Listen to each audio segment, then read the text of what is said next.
Yo, what's good, guys? Just want to make a quick video talking about how things have been going for us, what we've been up to, so on and so forth. Right now, our 31-day total says that we're at $13,306.59 in sales. Cash flow is at $6,991.64. Cash flow just means the amount that eBay paid us after like fees, shipping, labels, etc. And we've sold 535 items so far. Our store size is currently 771 items. So that's not too bad. You know, we're selling a significant portion of our available items right now. And I kind of just want to keep that going, especially since we're in the middle of summer and sales are much harder to come by. To be able to have a sell-through rate like this is pretty good for us. And I think that if I continue doing what I'm doing in stronger months, I should see an even better sell-through rate. And it's pretty nice to only have a 700, 800 item store because it doesn't require nearly as much expense-wise when it comes to storage, you know. Theoretically, I could take all of that and just move it into here. It would be a little cramped in this specific room if I wanted to put all 700 items in here, but you know, I could, or 800 items or so.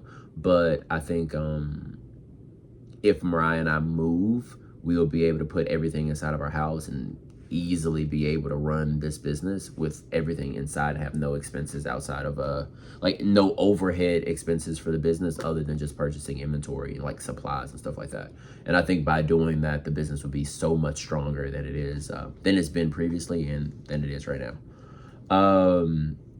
The main thing that's allowing us to move stuff is just trying to be willing to make deals with customers. All of our business is kind of like transitioned over to just giving customers great deals and then having them come back as repeat buyers, and that's been really good for us. You know, most of the time, every day that I'm shipping out my items, a portion of those sales are going to be repeat buyers, and we try to do well by them when they come in and they go, hey, you know, I have this shoe and I'm looking for 30 and I want to take 25. Honestly, it doesn't matter if they're a repeat buyer or not for this scenario, but like, I want 30 and they're trying to offer me 25. I'm like, sure, you know what I mean? Because you don't know when the next sale is going to come through. You don't know when, you know, somebody's going to be able to pay that price that you want to get. So for me, I just take the $25, go back out, buy 2-3 more pairs or something like that, and just try to do it again, and then sell 3 more pairs at $25, and then take the money back for those and sell 3 more pairs at $25. And it doesn't it's not that much money per pair. You know, the profit on that is what, $11 maybe, something like that, nothing too crazy, but that's $11 that went out today and we got it back very, very quickly, you know what I mean? And then there's other pairs where someone sends me a full price, they buy it full price, and I would have been fine with taking $10 off. You know, someone bought a pair of shoes for like 50 bucks that I would have taken 40 for them, and that's fine, you know what I mean? It's just I'm constantly willing to make deals with people and constantly trying to like entice customers to come purchase items, because right now I need to, you know, pay the bills via eBay. And with us being at about $7,000 in cash flow, that was my original goal, you know, when I first kind of started the series of trying to get closer to financial freedom.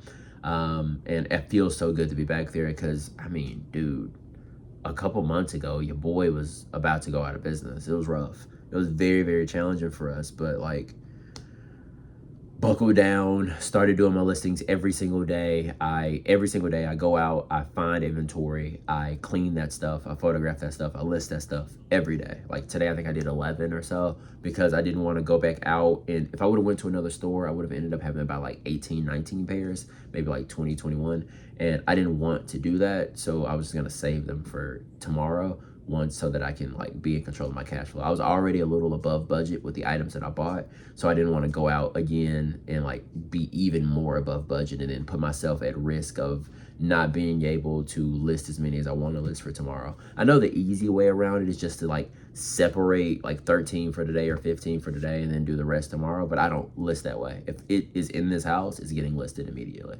Like anything that I bring in, I'm listing it because I don't care if it's 30, I don't care if it's 50. And one of my like secret goals, Mariah, is just to see like what's my limit. Like if I go out today or tomorrow and buy 45 pairs of shoes, can I list 45 pairs of shoes in a day? I don't know. But like, I'm gonna see. I think my record so far is like 33 or something like that, where I found 33, cleaned 33, photographed 33, listed 33.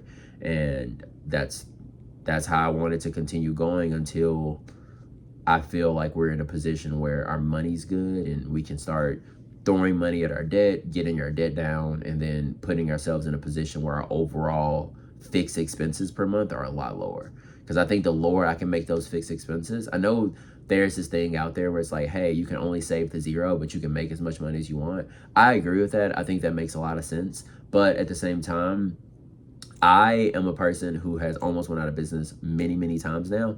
And because of that, like, I've had to experience my sales drop by 30%, 35%. And now I'm like having to make decisions out of panic.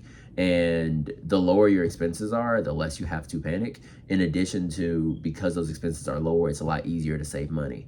You know, if you need $5,000 a month, you have to build a gigantic eBay business to do $5,000 a month coming out of that business and still be able to reinvest in inventory. It depends on your cost of goods, of course, but like that's tough. That's tough. I don't know many people whose businesses can reasonably give them $60,000 a year to spend on stuff. Like that's hard. Are there people that do that? Of course. It's just challenging.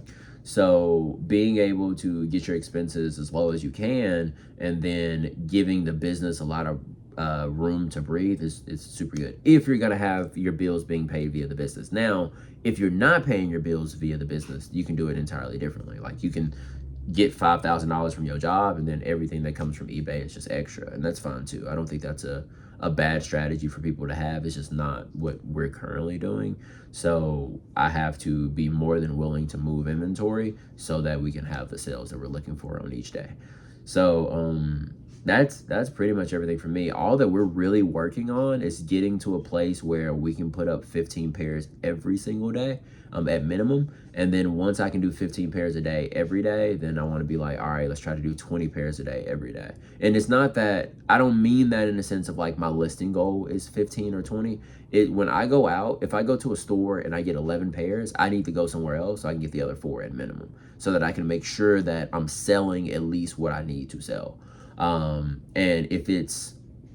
if I push that number up to 20 because I want to make 20 pairs a day worth of money, then it will be, all right, we got 11. We need to go to 2 more stores or 3 more stores until we get our 20. Once we have our 20, then I can go home and I'll list that 20. If I end up getting 27 that day, I'll just list 27 and go out the next day and try to get 20 more. So, yeah, that's pretty much everything that I got. Hopefully this has been relatively valuable to you guys, and we'll talk to you guys soon. Peace. Is there anything else that I'm missing? Yeah, so peace.